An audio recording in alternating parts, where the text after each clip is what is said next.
Sunday's message from Jeremiah, the 9th chapter, part 2.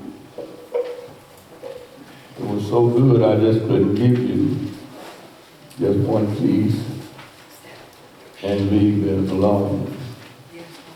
Jeremiah chapter 9. And we focus on part of that first chapter, and I will finish it, but the reading will probably be longer than the sermon. Verse 13, Jeremiah. See, you can't fool because I hear you still turning leaves, you're not with me.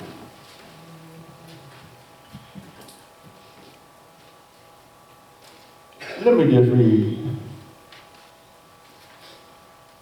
part of verse 3 for you of chapter 9. And they bent their tongues like their bow for lies. For they bent their tongues like bows for lies. Verse 13, and the Lord said, because they have forsaken my law, which I set before them, and have not obeyed my voice, neither walked therein, but have walked after the imagination of their own heart, and after Balaam, which their fathers taught them. Therefore, thus says the Lord of hosts, the God of Israel, behold, I will feed them, even this people, with wormwood, and give them water of gall to drink. I will scatter them also among the heathens, whom neither they nor their father have known. And I will send a sword after them till I have consumed them. Thus said the Lord of hosts, consider ye and call for the mourning women, that they may come, and send for cunning women, that they may come. And let them make haste and take up wailing for us, that our eyes may run down with tears, and our eyelid gushes out with water. Wanna finish up part 2 with the answer to the question. From last Sunday now, I know a lot has transpired since we gathered last Sunday, but I just want to know, can anybody tell me what the sermon was last Sunday? I can't hear you. Come on, talk to me so they can hear you out there. The reason why we are in this mess. And today, I want to give you the answer to the question. Is that all right? The reason why we are in the mess that we are in, you will find it in verse 13. Somebody stand and read verse 13 for me. Come on, I know everybody getting heard. The Lord said, Hold it. the Lord said, it is because they have forsaken my law. Stop. The reason why we are in this mess is because God says we have forsaken, thank you, we have forsaken His word. And we have turned our back on Him. If you notice, come on, Deacon Harris, I don't need y'all sitting back there. Come on up front. I don't need y'all sitting back there. Simply because, just like He says, my people have done what? Turned their backs on me. Huh? Oh, you come in here on Sunday talking about how much you love the Lord, but in that third verse it says what? Your tongues are bent like a bow and arrow, ready to lie. You don't really love him, because if you loved him, you would do what he told us to do. Oh, I want to preach this thing, but y'all don't want to help me. He says, you are just like your folk. As long as they were in trouble, couldn't beat them calling on the Lord. I bent my ear down and I heard their cry. I answered their prayer. But as soon as I delivered them, they turned their backs on me. I told them, you don't need no God but me. I will supply all of your needs. Y'all want to take a journey with me? Let's go back to the book of Exodus. When they were down in Egypt land and were being suppressed, calling on the Lord, he did what? He heard their prayer and he delivered them. For those 40 years they were out in the wilderness. Wasn't no Cracker Barrel, Popeyes, Kentucky Fried Chicken. Wasn't no Walnut Hill, or no Waffle House. But they didn't go hungry. I wish I had some help. They didn't go hungry because they were fed bread from heaven. Meat would come in and all they had to do was just reach out and grab it. The same God took care of it. Let me put it in fast forward and come up to the day. When we were slaving in the cotton field, drinking pump water. And for those of you who didn't drink pump water, if you get pump water and let it sit in that pail too long, that pump water would turn gold. And pump water would turn rusty. Had to eat cherry wheels and cheese, cotton candy, and root beer for lunch. Old stale salami sandwich, sausage, stale crackers. But on Sunday morning,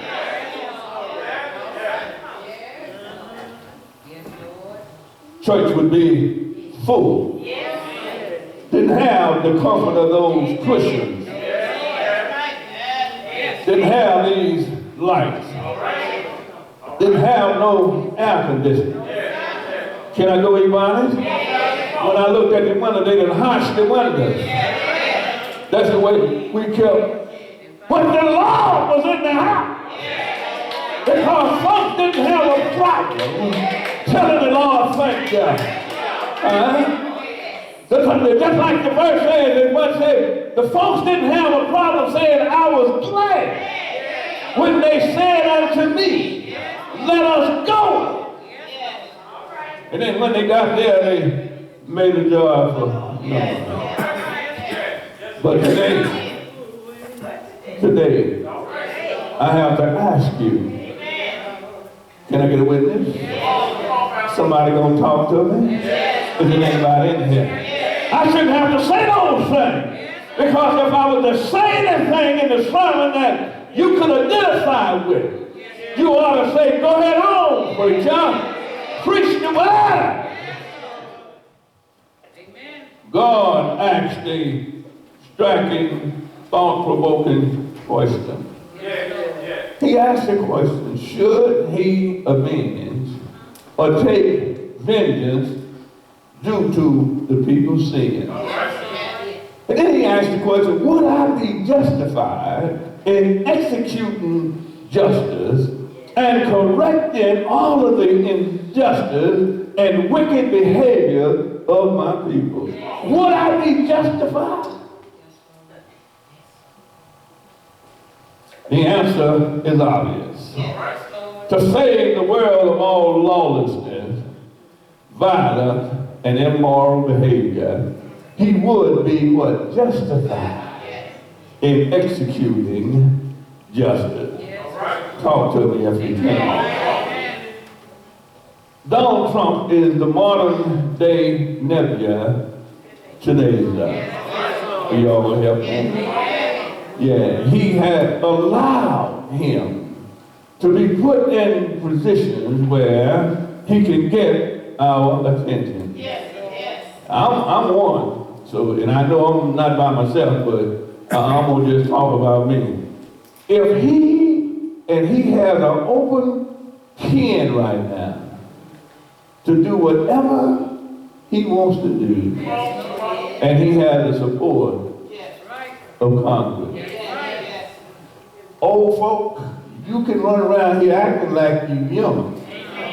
But I'm going to stop by here today to tell you, old folk, those of us who's on Social Security, you better be careful. Because he has already said that he has no problem cutting Social Security. Oh, y'all can talk back there, man. Can I take you someplace else? Those of you who depending on that, those of us, let me put it like that depend on Medicare. You better be careful because he says he has no problem cutting Medicare. I wish I had some help. But it's because of what all of the injustice, the wrongdoing that we have done as his children. I wish I had some help in here. All injustice and all wicked conduct must be removed from society. People who are unwilling to turn from their wicked ways must face judgment and be removed from this land. You gonna talk to me? God's compassion hand was seen pouring out through the weeping and the tears of Jeremiah. Oh, since I've been studying the book of Jeremiah, now I understand why the preacher or the prophet was called the weeping prophet. Are y'all gonna help me? You just don't know. Sometimes when I walk out of here, my heart is heavy. For I see how good God has been to us. And we come in here supposedly to praise his name, and it's so quiet in here that you can hear a rat taking care of his personal business on time. You'll figure out what I want to put there on your way home. But it just don't make sense. God has been too good to us. Oh, God. This is what he promised. And then, let me share something else with you. Last Sunday I told you, it was so bad. It was so bad. The people were living so bad. Children doing what they want. I'm glad. Thank you, sir. That I don't have none to raise in this day and era. Because I would be in jail. See, because first of all, and no child gonna tell me what he or she ain't gonna do. That's number one. Number two is if I say jump, the only question they have for me is, Daddy or Grandpa, how high you want me to jump? And then they go, and then I said, and you stay up there until I tell you. Y'all. I know I'm in your business, but today, they tell you what, when, and how. Now, I'm in your house, but God is not satisfied either. He's not pleased. I tried it, but I just couldn't do it. I tried teaching in the public school, and I even was getting ready to put in my paperwork to be a permanent teacher. But some of the stuff that I seen, because see, I had been up in Parchment.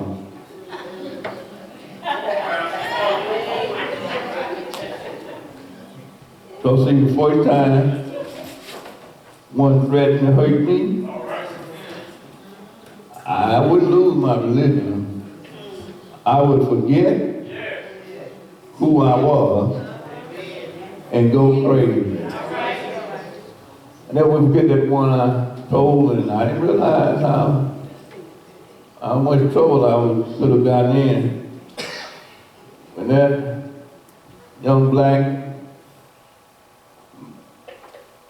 man told me, "You ain't gonna do nothing?" No. He looked at me and I could see him swelling up. I got up behind the desk and I wasn't gonna let him jump on me while I was sitting down.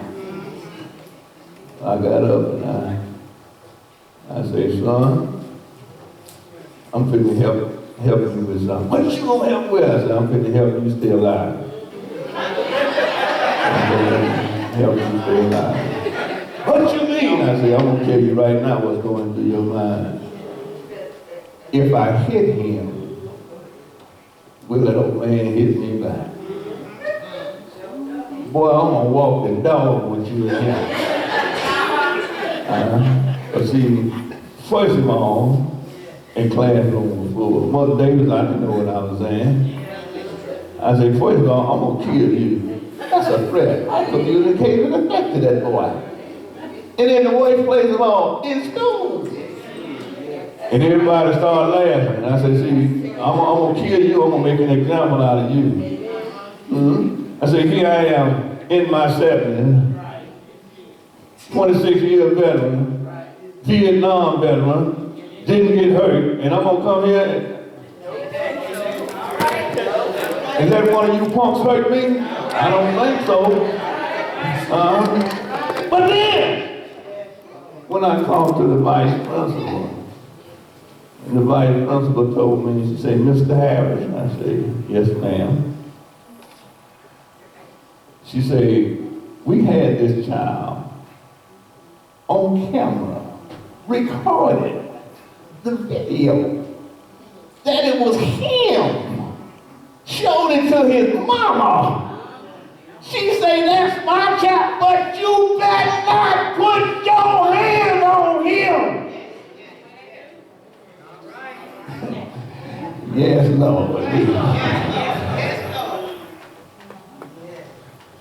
I hope and pray that nobody under my leadership will get that vote. I done got too old to fight now. But God has put some things at my disposal that I can use to get your attention. It's that, watch this. With us sitting in here, it's dangerous. Mother David's son is standing outside that door. If push comes to shove, Greg can't stop nobody from coming in there with no gun. Because Greg by himself. They have started advocating that there'll be people in the congregation that can carry firearms for protection in the church. You ever heard any mess like that? But look at what and where we are living today. Don't can walk through that door and just shoot up the place. This is the kind of behavior that God is not pleased with. All of the injustice and wicked conduct must be removed from society. People who are unwilling to turn from their wicked ways must face judgment and be removed from the land. Terrible thing. God's compassion was seen through the eyes and the tears of Jeremiah. Jeremiah wept over having to judge God's people. He was weeping over the devastation of Judah. Keep in mind, Jerusalem had already been destroyed. He said the land would utterly be destroyed. So devastated that it wouldn't be inhabitable. In other words, couldn't nobody live there. He says the people and the livestock will be gone. Even the animals and birds of the air would flee the devastation of the coming judgment. Help me if you can. Twice the Lord clearly said, I will execute justice and bring judgment to the land. The United States has been living comfortably all of these years. But all you have to do now is just take a look around you. You can't trust your neighbor no more. Are you going to help me? Our children are being indoctrinated with hatred. Our children are being indoctrinated with terrorism. So the answer to your question is why we are in this mess. The answer is simply because we have done what? Taken our eyes off of the Lord.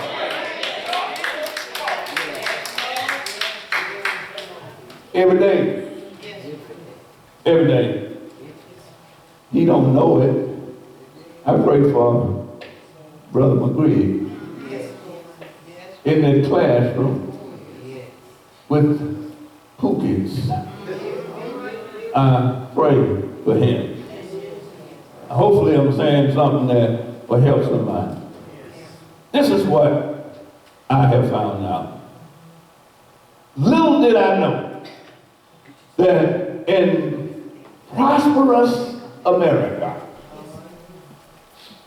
overflowing with an abundance of everything, right here in Vicksburg, there are children that teachers are collecting food for. Are y'all with me? To send home with those children so they will have food to eat over the weekend. And y'all sitting up there looking at me real crazy. But I'm telling you what I know. It's sad.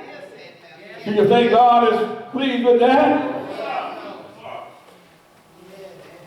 But then when I ask the question, when you look at all of these these eateries around here, when they get ready to shut down at night, what they are doing with all of their food. And then they say they have to throw it away. Well, I say, why can't they give it to somebody? No, they can't take a chance, Pastor. Y'all ready for the answer? That's the reason why? Simply because some lowlife looking for a quick dollar will eat the food from KFC and find some lowlife lawyer to say that that food made them sick. And KFC will be faced with a lawsuit. So rather than be faced with a lawsuit, I throw the food at y'all ought to help me. Why we're in this mess? The answer is because we as a people have taken our eyes off of the Lord. We don't know how to get along with one another. Instead of helping the pastor, you got those who will sit back and devise schemes to try to hurt the pastor. But I stopped by here to tell you what he said. Thus said the Lord, touch not my and do my prophet. Oh, y'all don't want to. But twice the Lord said, I will. challenged the people to be wise and to seek to understand why his judgment was to fall upon them. Amen. I'm going to ask a question. If you can answer, I just want you to say, go ahead on, Pastor. Can't you see the handwriting on the wall? Let me try that again. I'm going to ask you a question. And if you can answer that question, if I'm telling the truth, just say, go ahead on, Pastor. With what we are faced with today, and the situation that we're in today, can't you see the handwriting on the wall? Praise the Lord. Thank you so very much. Why would God execute judgment? First of all, I'm glad that you asked. The first reason, because the people had forsaken his law. Number two, because the people had been stubborn and developed hard hearts that resisted God. That's where we are today. Number three, because the people worship false God, following in the footsteps of their sinful and idolatrous parents. The Lord had told them, you don't need no other God but me. Whatever your needs are, I will supply them. Are you going to help me? Jeremiah spelled out the suffering that they would encounter. There were 5 afflictions that were mentioned. The first one, he said they will lose all of the necessities of life. Can I get a witness? Second, he said they would be scattered and deported and exiled. Are you going to talk to me? Number 3, they were pursued, they would be pursued until they were completely destroyed. I wish I had some help. He said the survivors' eyes would overflow with tears because of the devastation of their land. Are you going to talk to me? And number 5, he said the people would face the grand reaper. The grand reaper of life. And the grand reaper of life is known as death. Are you going to talk to me? The people could not escape the coming judgment by trusting their own wisdom and strength, or by putting their trust in their wealth. I wish you would help me, but I stopped by today to tell you that there are 3 things that people must trust as they walk through this life. Can I get some help? First of all, you cannot save yourselves. Neither wisdom nor strength can make people acceptable to God. But can I help you to make it across the Jordan River? You have to love. Y'all ought to help me. You have to love the Lord Jesus Christ. You have to acknowledge Him as your Lord and Savior. You have to live righteous. Can I get a witness? The people could escape only if they knew the Lord. Can I get a witness? I need you to look and notice that God is talking through Jeremiah. And the only thing that Jeremiah is saying is what God told him to say. Can I get a witness? The people could not escape the coming judgment by placing their faith in religion, in covenants, or other rituals rituals of religion. The only way that they can is escape, to put their trust in the Lord. Can I get a witness?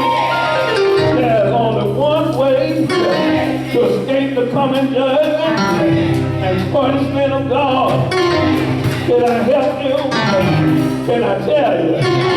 Can I tell you what you have to do to escape his punishment? I'm glad you said good. We must put our trust in the Lord. Help me say the Lord. Help me say the Lord. The Lord is my strength, and the Lord is my salvation. Can I get a witness? No matter how many times you have been baptized, you have been confirmed, or you have partaken of the Lord's Supper, there is, I'm getting ready to go, y'all. There is, y'all don't hear me, there is only one way to be acceptable to the Lord. That way is through his Son. Can I get a witness? Christ paid the price for our sins. Can I get a witness? He hung, bled, and died on Calvary's cross. Are you going to help me? He died for our sins. God credited his death on our account as believers. Can I get a witness? That's why I have no problem telling the world that I've been redeemed. I've been saved, sanctified, and separated from the nine world. I have no problem lifting up my hand and telling the Lord, Lord, I thank you for all that you've done for me. I was guilty standing before the court. I was guilty standing before the judge.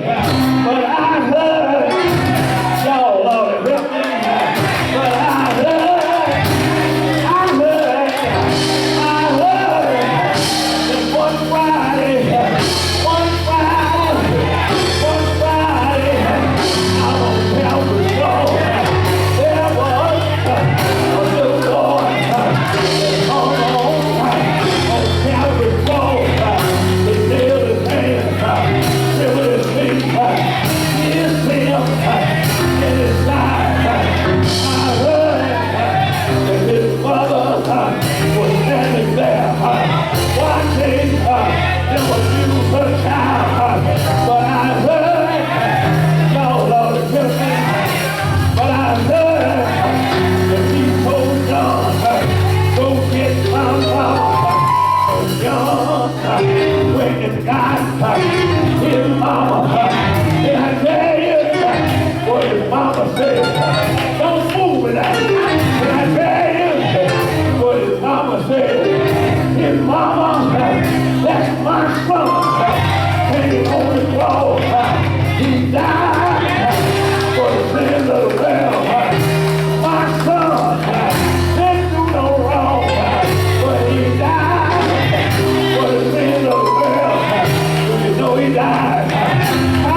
Sunday and last Sunday that I have answered your question as to the reason why we are still in this mess. I hope I answered it because we are disobedient. But I stopped by to tell you that God, in spite of what we're faced with, God is still in charge. I don't care what you're faced with. The Bible tells us that weeping endure for night, but joy comes in the morning. Brother Valley is our guest. It appears that it's real dark in our life right now. But I got good news for you.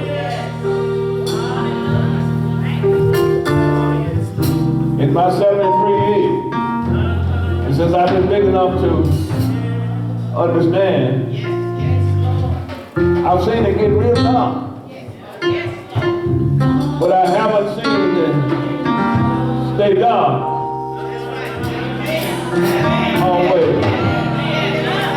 I remember a story that was told about this young girl and her dad was traveling. And a storm came up. So it was raining, hailing, and it got real dark. I don't know about you, but there have been times when I was traveling, and it was raining so hard that I had to pull over on the side of the road. Anybody else ever been in that situation? That's how hard it was raining. See, the young girl was driving and she asked her daddy, she said, "Daddy," she said, "cars and trucks and 18-wheelers are pulling over the side of the road, Daddy, because the storm." See, he told her, say, "Just keep on driving.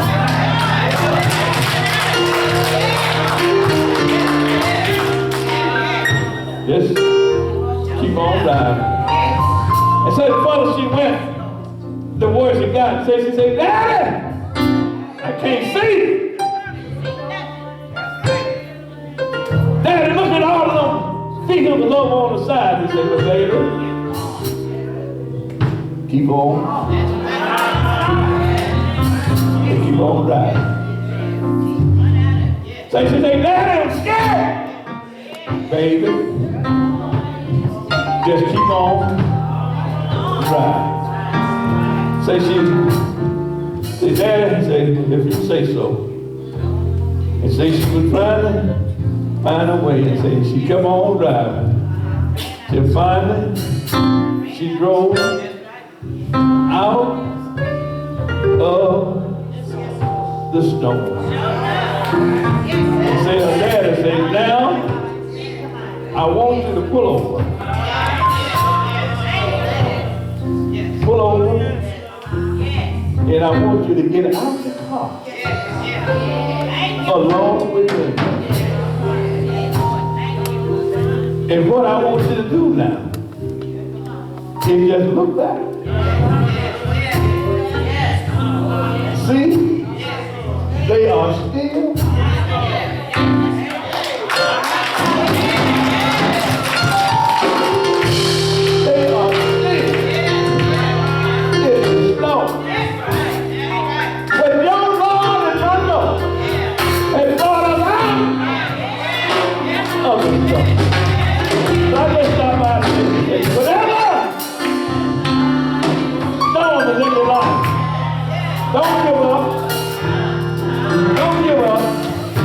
don't give up.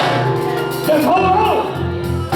because he will see you through the storm. God is healing. As we extend that song stands, as we extend the fruit of the church. You might not have a church home, but we invite you to come and be a part of our family. We just a family that know how to put our arms around one another in trouble times and how to love one another. That's all we are, but God is still. Is there one today? Is there one today? God is.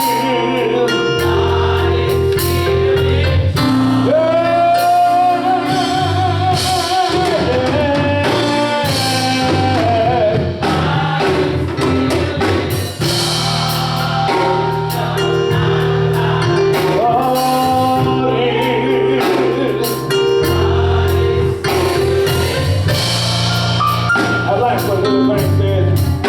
Little Bank said,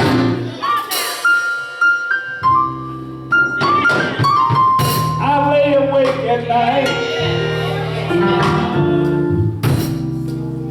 wondering if everything I ever did was right.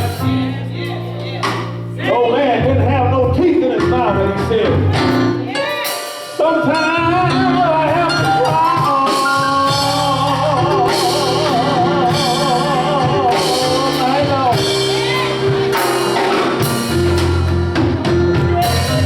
But the Lord gonna help me win this fight. All you gotta do is hold on. He said what?